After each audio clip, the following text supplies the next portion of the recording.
Welcome back. Joining me now is celebrity and royal commentator Kinsey Schofield. Kinsey, actor Harrison Ford has lashed out at Donald Trump over his opposition to the climate change agenda, calling him the greatest criminal in history. Yes, he really said that. Apparently, securing the border and imposing tariffs is worse than Hitler. Ford told The Guardian Trump doesn't have any policies. He has whims. It scares the SIHIT out of me, the ignorance, the hubris, the lies, the perfidy. Trump knows better, but he's an instrument of the status quo and is making money hand over fist while the world goes to hell in a handbasket. It's unbelievable.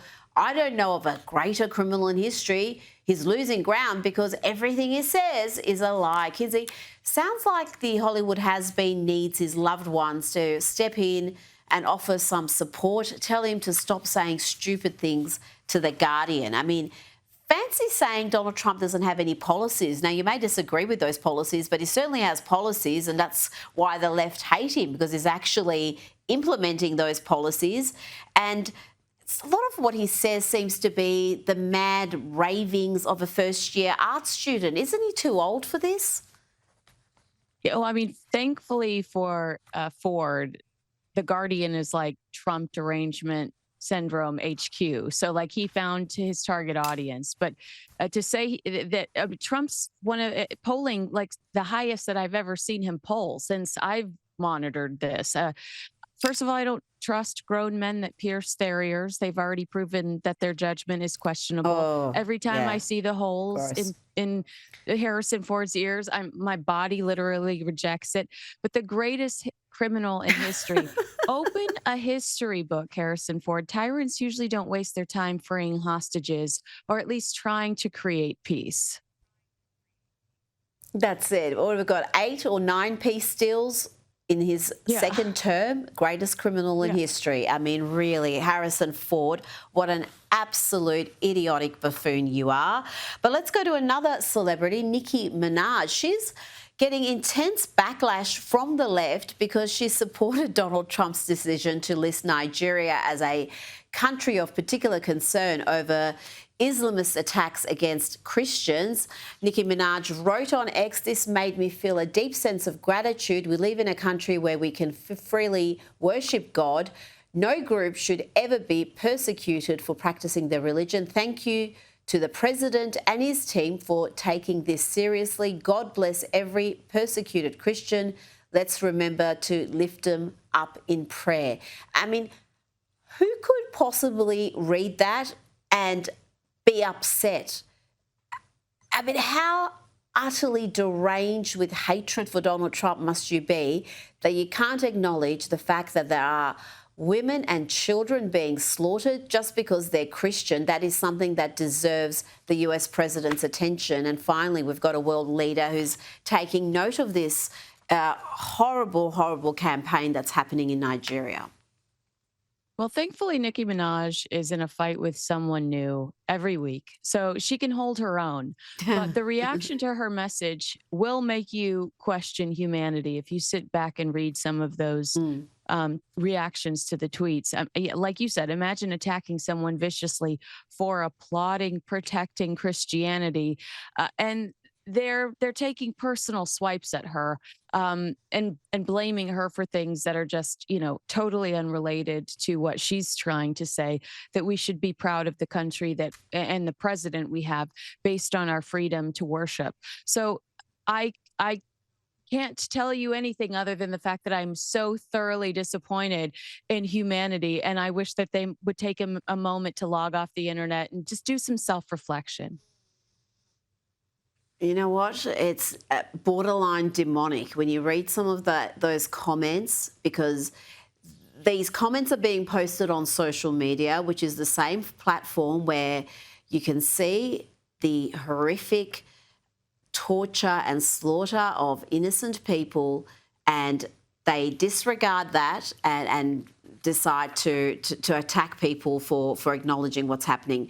Now, let's talk about the royals. The UK government has announced it will move to strip the man formerly known as Prince Andrew of his honorary title of Vice Admiral. That was his last remaining military rank. Andrew was stripped of his other honorary military titles by his mother, the late Queen Elizabeth. That was back in 2022.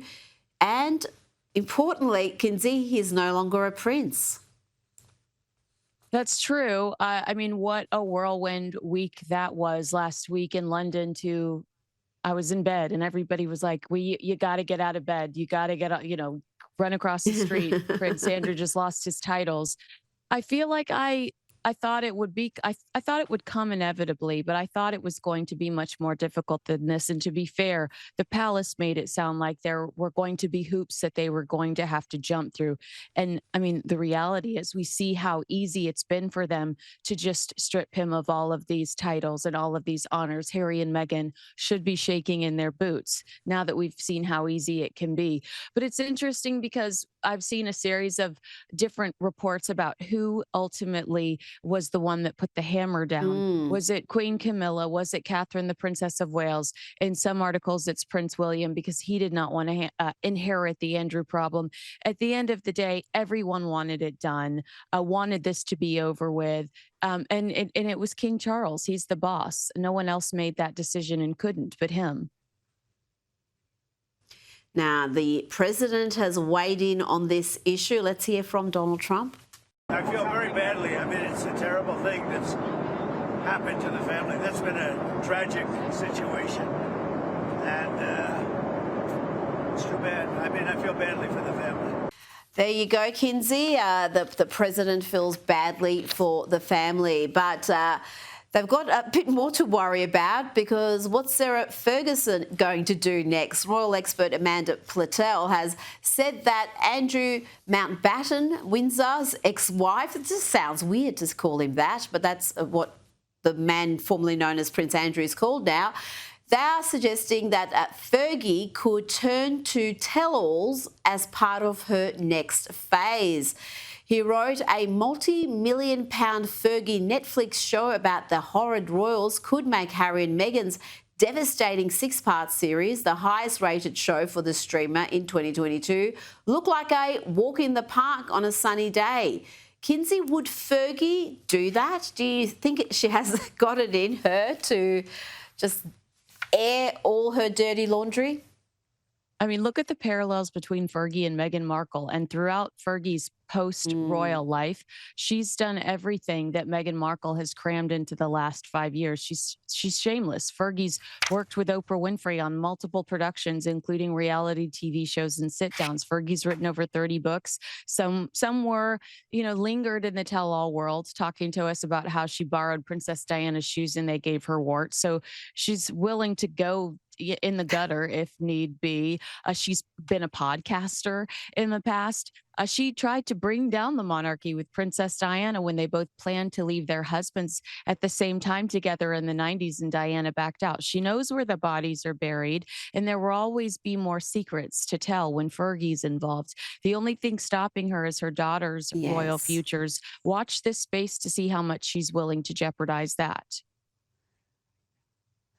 Oh, that could be actually fascinating because really Harry and Meghan didn't have much to tell. It was mainly manufactured outrage about supposed racist comments that weren't racist. But like you said, Fergie has got a bit more history and she's got a lot more dirt that she could be releasing. Now, Meghan Markle, talking about her, she's come under fire once again after she posted a grainy video to Instagram of her and a friend along with a very disinterested-looking Harry celebrating the Los Angeles Dodgers World Series win.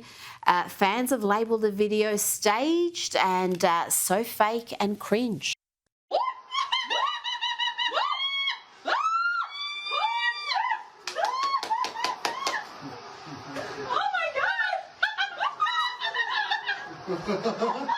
Kinsey, if that's staged, then Harry has given up because he gave nothing there. Harry hates the paparazzi and he married one. I mean, to me, this is fake. Meghan ran around with the competing team's caps on while she lived her entire time she lived in Canada. She wore the other team's hat. So she can't even show loyalty to a sports team. But my favorite online comment was, imagine a former royal Prince Harry being reduced to being an unpaid extra in his wife's deluded fantasy world. I mean, it's sad. It's so sad. It's sad because it's true. Kinsey, thank you so much for your time.